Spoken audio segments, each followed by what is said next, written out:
صباح الخير. اذا اليوم يوم السبت على ما اعتقد، اليوم السبت، وزي ما انتم شايفين حاطه هاد لانه عم بجربه اشوف اذا بزبط، فرح تعرفوا باما فيديو يوم الاحد او يوم الخميس اذا هذا عن جد بزبط. ف متحمسه لحتى اعرف اذا بزبط او ما بزبط، فان شاء الله يزبط. اذا انا هلا خلصت من التجربه، وراح تشوفوا التجربه تبعتي اما يوم الاحد او يوم الخميس، واحده من التنتين رح تنزل. وحبيت احكي معكم كثير هاي الفتره، فلانه ما نزلتش فيديوهات الي فتره طويله، زي ما انتم ملاحظين مش حاطه مكياج بالمره طلعوش علي. اوكي، اذا حكوا معي شركه zaful.com وحبوا اني انقي كم من شي من عندهم، ونقيت هاي الشغلات للشتوي وبس لعندكم، لاني بحب اكون صريحه معكم، وهو مدفوع لي لهذا الفيديو، وحابه اورجيكم الاغراض اللي اشتريتها من زافول واللي حبيتها. فزي ما بتعرفوا اي شيء اللي بحبه بورجيكم اياه، لو مدفوع لي مش مدفوع لي بحب اورجيكم دائما الاشياء اللي بتعجبني وعن جد انا بحبها. اذا اول شيء اشتريته وهذا الجاكيت الاحمر او المارون كولر، كتير مارون، ليش هيك وجهي كتير ابيض، واو. وهذا كتير نقيته للشتوية لانه بدي اشي يدفيني، وبرضه نفس الوقت كتير كبير، وزي ما بتعرفوا بحب الاشياء الكبيرة والعريضة، فحبيت هذا كتير كتير.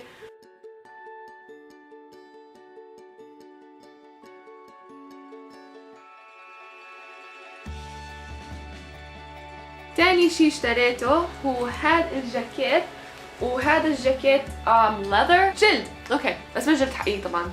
اذا هذا هو الجاكيت الجلد. الصراحة ما عجبنيش كل هالقد، ولكن على ما اعتقد ممكن يكون احلى وانا لبسته، I don't know صراحة. هاد ما عجبنيش كتير، مش لهالدرجة عجبني. الجاكيت هاد اشتريته برضه اكسترا لارج لانه بحب الاشياء تكون كبيرة علي، وعلى ما اعتقد هون وين انا خربت الدنيا، لانه الجاكيتات الجلد لازم تكون بالنهاية شوي ضيقة عليكي، انا بحبش الاشي يكون ضيق من مرة علي، فاي ثينك من هون انا غلطت. اوكي، اذا هاي مش عجبتني كتير، مش عارفة، على ما اعتقد اشتريتها كتير كبيرة وين لازم تكون هي ضيقة. حسستها كتير كبيرة على جسمي بالذات، يعني كتير يعني لازم تكون ضيقة شوي، بس ما اعتقد رح البسها بالشتوية، بس حاليا مش عجبتني. تاني شي عليكم احكي لكم اياها، هو نوعيتها مش منيحة بالمرة، هي منيحة، حاسسها انها تقدر ايش الكلمة، ممكن تتمزع بسهولة، فعشان هيك بنصحكمش كتير تشتروها، لانه كتير قماشتها رخيصة الصراحة، كتير رخيصة قماشتها، ومش عجبتني، مش زي البقية، كتير البقية عجبوني، اما هاي لا. وهلا بدنا نطلع على اكتر الاشياء اللي بحب اشتريها دائما من اي مكان او موقع، اللي هم الاكسسوارات. اوكي، اذا قبل الاكسسوارات بعرفش اذا الكنادر بيكونوا كانها اكسسوار. اذا اشتريت هاي الكندرة للشتوية وعجبتني كتير، بتجنن، لونها بخوت، واو يعني واو. ايش ما في تنتين، واو وين من استنوا شوي. استنوا لحظة، هون على ما اعتقد اي واحدة بتفتح، صح؟ انت بتفتحي؟ انت اللي بتفتحي، اوكي. اذا هاي بس المنظر وهاي اللي بتفتح، كول يعني في تنتين، واحدة بتفتح وواحدة بس منظر، نايس، حبيت. اذا انا نقيت نمرة 39 لانه كالعادة الواحد ما بيعرف اذا نمرتهم بتكون اصغر من اجرك، فعشان هيك نقيت اشي اكبر. انا عادة بنقي ما بين 38 او 37 38، ولكن نقيت 39 حتى اكون متأكدة 100% انه راح تزبط وراح تدخل باجري بالعربي. فمنظرهم كتير بجنن، ما اعتقد راح البسها برضو للصيفية او للفال اللي هو فصل خريف، فصل الخريف، حلبسها فصل الخريف وبعد فصل الشتاء. والهيلز دام، على فكرة اني زمان مش لابسة كعب، فعشان هيك انا مكيفة. لانه لي فترة طويلة مش لابسة كعب، لانه انا طويلة اصلا بالذات، يعني مش طويلة يعني من نوع طول العارضات الازياء، ولكن بنفس الوقت يعني عندي طول، فهاد بعد ما البس هاد راح اكون طول عارضة الازياء، فهاو نايس.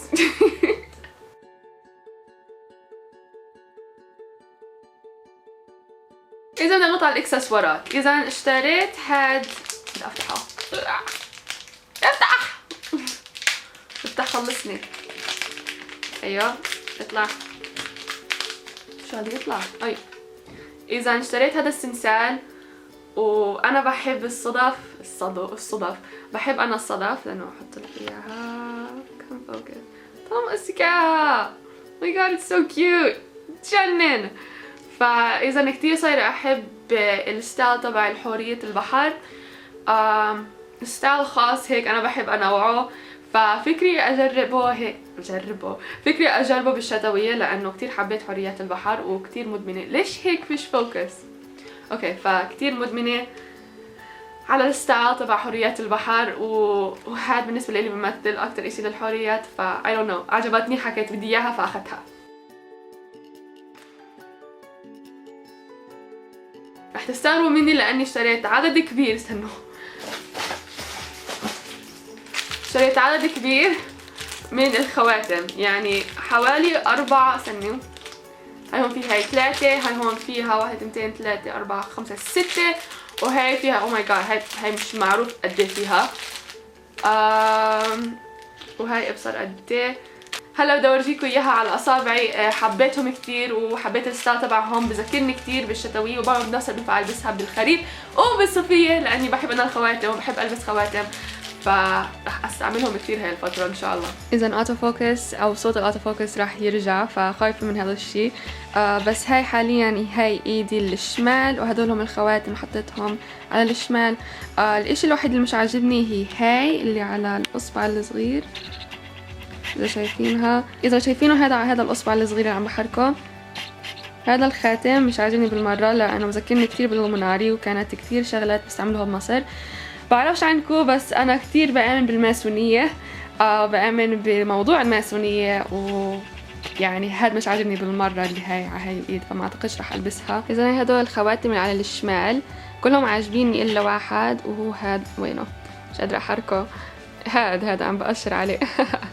الاشي اللي مش عاجبني هو هذا الفيل المتواجد هون.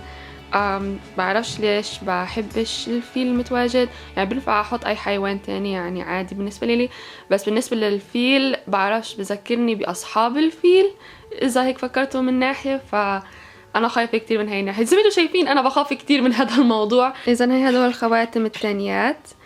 عجبني كتير اللون الاسود المتواجد عليهم، بذكرني كتير بفصل الشتوي لانه هيك غامق كتير، فحبيت كتير هدول الألوان، وحبيت كتير كيف هدول طلعوا على أصابعي بالذات، بجننوا كتير حبيتهم. إذن هي هدول الخواتم التانيات اللي اشتريتهم، هدول مع سوا كل هدول عجبوني.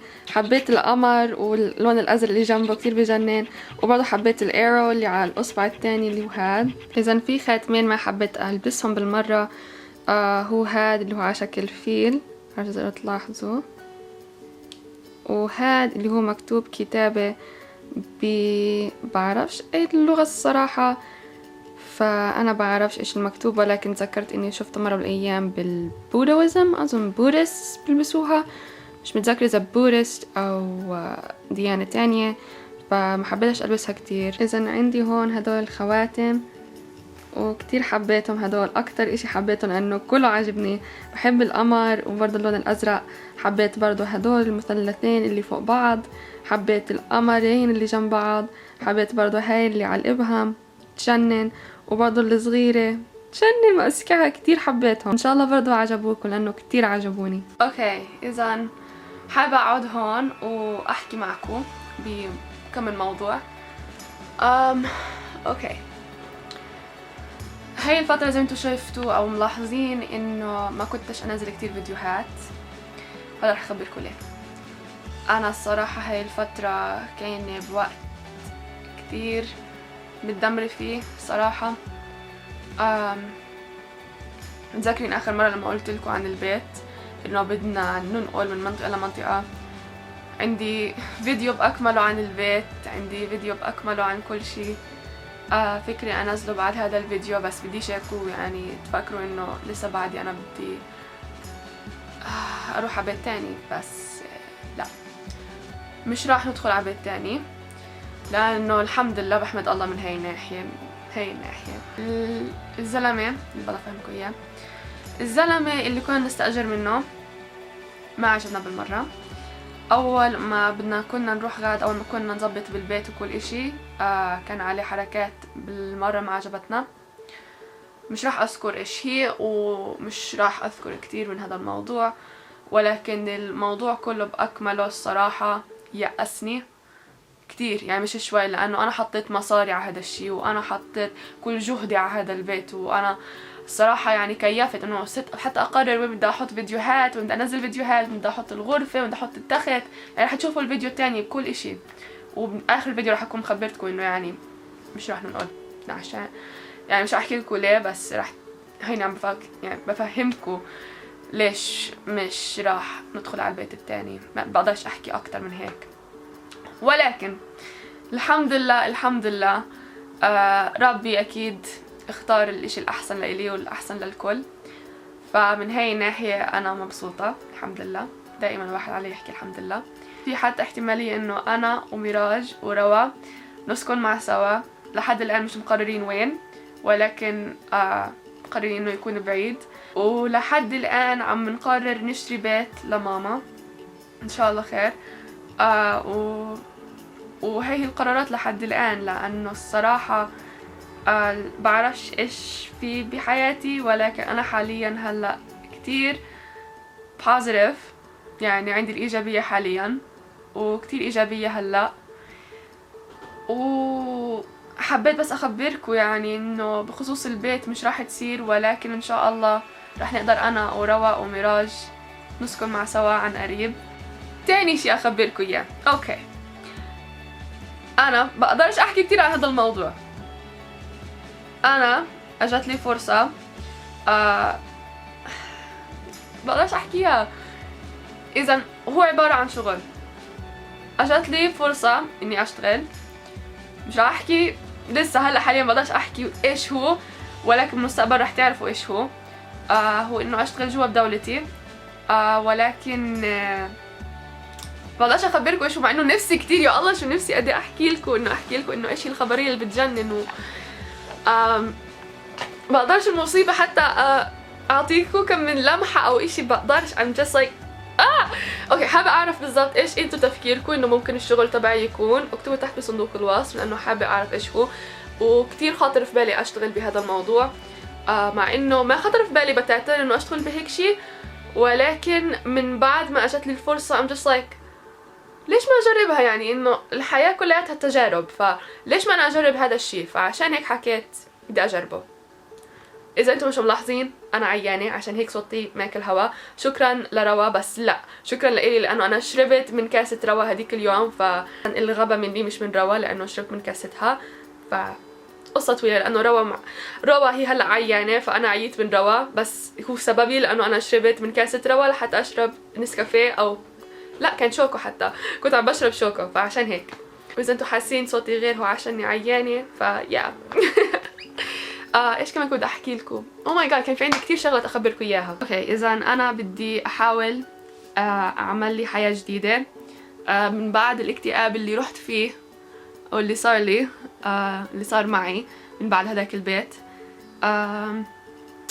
حكيت بدي اشتغل على حالي اكتر، بدي اشتغل على اليوتيوب تبعي اكتر، لانه لاحظت اني تركتكم. يعني انا متأسفة كتير لاني تركتكم الصراحة، والله انا حاسة انه في اشي غلط انه مني باتجاهي لإلكم، لاني ما فهمتكم شي، لانه انا كنت كتير يأسانة بهديك اللحظة، وكنت كتير متدمرة. ما له بطني بزقزق، مش عارفة تسمعوا، اذا بطني له ساعة بزقزق، لازم اكل كمان شوي.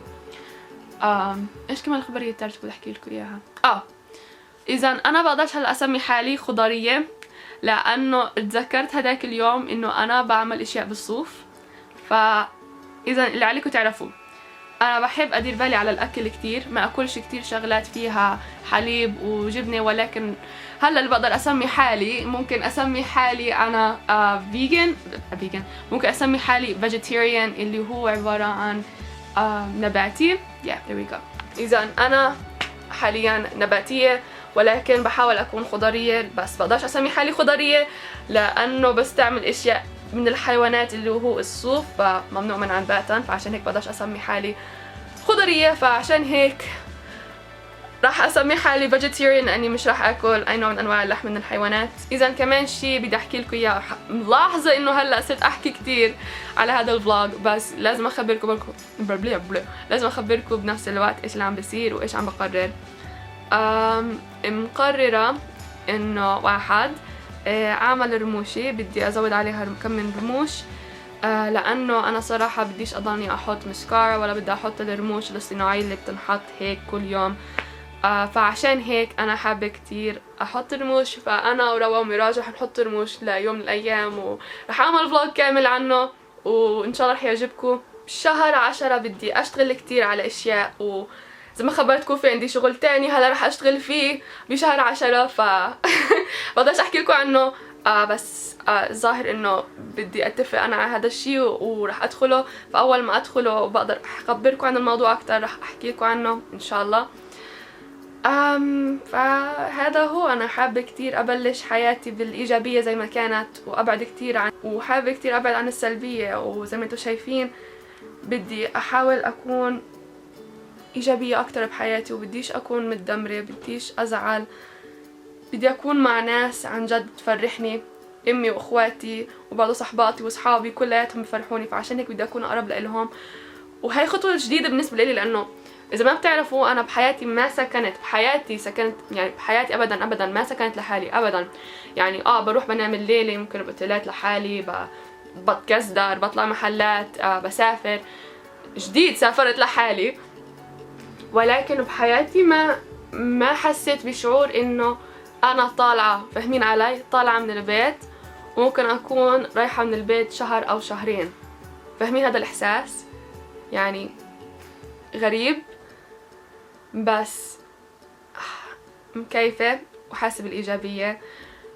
وواو، لسه مش مقررين امتى راح نطلع، وبعد مش مقررين اي بيت. بالمستقبل ان شاء الله راح نسكن مع سوا، نسافر مع سوا، ونتصور مع سوا فلوجات ان شاء الله لحتى يعجبوكم ولحتى تشوفوا شو عم نسوي بحياتنا. كمان شي حبيت اتكلم عنه هو اظافري. حابة كتير اطولهم هاي الفترة، وحابة اورجيكم اذا طولوا بالضبط ايش اللي استعملته لحتى يطولوا، فان شاء الله يعجبكم لقدام. اخيرا نزلت فلوج، فروحوا شوفوه، يلا روحوا شوفوه. مع انه عارفة انه طولت على الفلوج، ولكن زي ما فهمتكم كنت كتير هاي الفترة متدردكة، وبرضه بنفس الوقت كنت كتير بانحباط كامل، او انحطاط، لا انحباط، صح، انحباط. يعني كنت يأسانة على الاخر، فالحمد لله قدرت انزله اليوم. فروحوا شوفوه، يلا روحوا شوفوه. حابة اشكركم كتير على تعليقاتكم الحلوة، كتير بتجنن. شكرا عن جد، عم بطلع على كل الفيديو، عم بطلع على الكومنتات، كتير مكيفة. شكرا عن جد من كل قلبي، بشكركم. ثانك يو. شكرا لوا. شكرا لوا كتير. عم بمزح لانه عارف انه هذه هي الغبا تبعي لاني شربت من كاستها، انا الغبية هون. المهم حابة انهي الفيديو هلا، احكي لكم بحبكم وبعشقكم وبموت عليكم، وان شاء الله رح انزل فيديو تاني عن قريب ان شاء الله. ان شاء الله ديروا بالكم على حالكم. باي باي. صباح الخير. انا هيني هلا مش